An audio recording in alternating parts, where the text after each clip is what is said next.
Multi needle machine එකේ රිටේනර් ලූපර් එක. ඒ කියන්නේ මෙන්න මේ රිටේනර් ලූපර් එකේ සෙටින් එක තමයි කියලා දෙන්නේ යන්නේ. මුලින්ම නීල් බාර් එක උඩරිම පහළට ගන්නවා.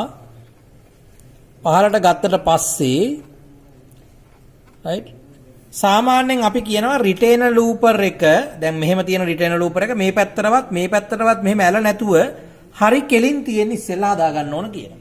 ඉතින් රිටේනර් ලූපර් එකකට එක ගානේ එන තියෙනවා. දැන් මම මෙන්න මේ ස්ක්‍රූ එක ලූස් කළා. right දැන් මේකට ගොඩක් වෙලාවට අඬුවක් වගේ එකක් යූස් කරනවා නම් හරි ලේසි. එමේ පේනව නෙමෙයි. රිටේනර් ලූපර් එක හෙට මෙහෙට මට හරවන්න පුළුවන්. මම මෙයාව හරි කෙලින් මුලින්ම තියාගත්තා. තියාගෙන රිටේනර් ලූපර් එක උඩරිම ඉදිරියට කළා නීල් එකට හේතු කළා 0.8ක් යනකම්. ඒ කියන්නේ උඩරිමේ 0.8ක් අඩු කර පල්ලෙහාට පස්සට ගන්න පුළුවන්. 0.8ට වඩා අඩු වුණාට කමක් නැහැ. හැබැයි ටච් වෙන්න බෑ. right මෙයා හරි කෙලින් තියාගෙන නිකටුවට කිට්ටු කළා 0.8ක් යනකම් මට පස්සට ගන්න පුළුවන්. අරගෙන ඉවර වෙලා දැන් මේ ඉන්දිකටුවයි රිටේනර් ලූපර් එකේ අතර ක්ලියරන්ස් එක සාමාන්‍යයෙන් 0.5ත් 8ත් අතර ප්‍රමාණයක් තියලා නවත්ත ගත්තා. දැන් ඔන්න රිටේනර් ලූපර් එක හරි කෙලින් ඉන්නවා. ඊට පස්සේ මම මෙන්න මේ ඇනේ පොඩ්ඩක් තද කරගත්තා. right හරි. දැන් මොනවද මුලින්ම කරේ? නීල් බාර් එක උඩ මෙයාට ගත්තා. රිටේනර් ලූපර් එක කෙලින් තියාගත්තා. ඉන්දිකටුවයි රිටේනර් ලූපර් එක අතර ක්ලියරන්ස් එක 0.5ත් 0.8ත් අතර වගේ ප්‍රමාණයකට තියලා තද කරගත්තා. ඊට පස්සේ මම මැෂින් එක කරකවලා රිටේනර් ලූපර් එකේ උඩ මට්ටමට ගේනවා. අන්න ඒ වෙලාවේදී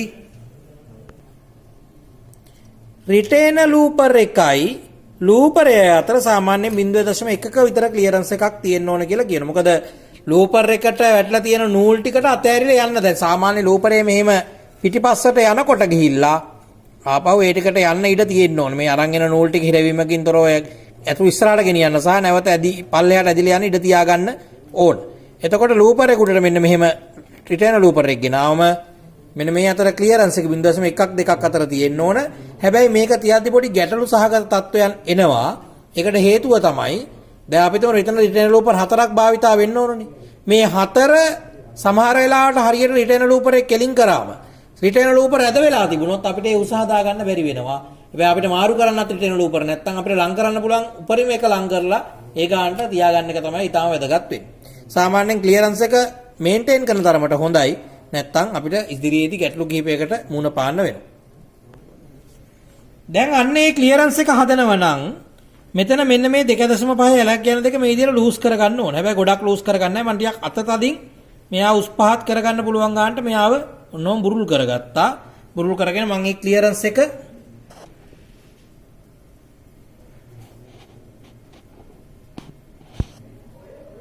මේ රිටේනර් ලූපර් බාර් එක උස් පහත් කරලා හදාගත්තා. හදාගෙන මම මේ 2.5 ඇලන් කියන්නේ තරමක් දුරට තද කරනවා. ඊට පස්සේ මම කරන්නේ නීල් බාර් එක උඩරිම ඉහළ අවස්ථාවට ගත්තා. අන්නේ ඉහළ අවස්ථාවට නීල් බාර් එක ගත්තට පස්සේ මැෂින් එකේ පොතේ පෙන්නලා දීලා තියෙනවා මෙන්න මෙතන මේ තියෙන රිටේනර් ලූපර් එකේ එජ් එක ලූපර් එකේ මෙන්න මේ කෙලවරට සමාන්තර වෙලා තියෙන්න ඕන කියලා. right දැන් බැලුමට පොඩ්ඩක් විතර රිටේනර් ලූපර් එක මේ ලූපර් බාර් එක මේ පැත්තට ඇවිල්ලා තියෙනවා. මම මෙතන අර ඇලන් කියන්නේ සාමාන්‍ය ගානටනේ තද බුරුල් කරගෙන තියෙන්නේ. තද කරගෙන තියෙන්නේ. ඉතින් එයාගෙන් මම මේ උඩ බාර් එක රිටේනර් ලූපර් බාර් එක පිටින්ම වම් අත පැත්තට ගන්න ගමන් එයාගේ ක්ලියරන්ස් එකත් මේන්ටේන් කරන්න අමතක කරන්නේ නැහැ. ඒ විදිහට කරලා දැන් බා නීල් බාර් එක උඩරින් උඩදී දැන් ඔන්න ඔයාලට වීඩියෝ එකේදී පේනවා ඇති රිටේනර් ලූපර් එකේ එජ් එක ලූපර් එජ් එකට සමාන්තර වෙලා තියෙනවා. ඊට පස්සේ මම නැවත නීල් එක බාර් එක උඩරින් පහළ අවස්ථාවට ගන්නවා. ඒ පහළ අවස්ථාවට ගත්ත වෙලාවටත් ඕගොල්ලන්ට පේනවා ඇති මම ඕගොල්ලන්ට මුලින් කිව්වා රිටේනර් ලූපර් එක ඉදිකටුවට කෙලින් තියාගන්න කියලා. ඒ වගේම මෙතන ක්ලියරන්ස් එකත් හදාගන්න ඔය ගැම්මටම කියලා කිව්වා. දැන් බලන්න ලූපර් එකයි නීල් බාර් එක උඩරින් උඩ ගියාම ලූපර් එකේ කෙලවරයි රිටේනර් ලූපර් එකේ එජ් එකයි සමාන්තර වෙනවා. වගේම නීල් බාර් එක උඩරින් යට ගියාමත් මේ බලන්න රිටේනර් ලූපර් එක සාමාන්‍ය ඉදිකටුවට ගොඩක් දුරට කෙලින් කැවිලා තියෙනවා. ඒක හැදුවාම අතන ගොඩක් දුරට සමාන වෙන ප්‍රමාණයකටම එනවා. ඒක නිසා තමයි මම මුල් අවස්ථාවේදී ඒක කරගත්තේ. දැන් රිටේනර් ලූපර් එකේ කාර්යය කිව්වොත් දැන් නීල් බාර් එක ඉහළ සිට පහළ ගිහලා පහළ සිට ඉහළට යනකොට දැන් ලූපර් එකෙන් මේම ඉදිකටු වල ලූප් එක අල්ලගෙන ඉදිරි උඩරින් නීල් බාර් එක උඩරින් උඩට ගිහලා නැවත නීල් බාර් එක පහළට එනකොට ඔයගලන්ට පේන ඇති රිටේනර් ලූපර් එක පහු කරලා යම්කිසි ප්‍රමාණයක් දකුණට ගිහිල්ලා තියෙන්නේ. ගිහිල්ලා ලූපර් නූලේ කෝණය හදලා දෙනවා නීල් එකට ඇවිල්ලා ඒ කෝණය අල්ලගෙන නීල් එක ඒක ඇතුළට යන්න පුළුවන් වෙනවා. ඒතකොට රිටේනර් ලූපර් බාර් එක කරන්නේ අර ලූපර් එක ඉදිකටු වටේ කැරකෙන්න වෙලාවට කරන කාර්යයට සාපේක්ෂ කාර්යයක්. ඒතකොට රිටේනර් ලූපර් එක තමයි අනිවාර්යයෙන්ම ලූපර් නූලේ කෝණය හදලා දෙන්නේ ඉදිකටුවට ඒක ඇතුළට බහින්න. එතකොට අර අපි කිව්ව මෙෂර්මන්ට්ස් උදාහරණයක් විදිහට නීල් බාර් එක උඩරින් උඩදී අපි කිව්වා මේ රිටේනර් ලූපර් එකේ එජ් එක ලූපර් එකේ එජ් එකට සමාන්තර වෙන්න ඕන කියලා. ඒක වැඩිපුර පස්සට වෙලා තිබුණොත් නැත්නම් වම් පැත්තට වෙලා තිබුණොත් රිටේනර් ලූපර් බාර් එක මේ පැත්තට ඉදිරියට යන්නේ නැහැ. ඒ වගේම තමයි එයා ඕනට ඉස්සරහට වැඩි වුණොත් ඒකත් ඒ හා සමාන ගැටලුවක් ගෙනල්ලා දෙනවා. ඒත් ওই විදිහට තමයි රිටේනර් ලූපර් එක සෙට් වෙන්න ඕන.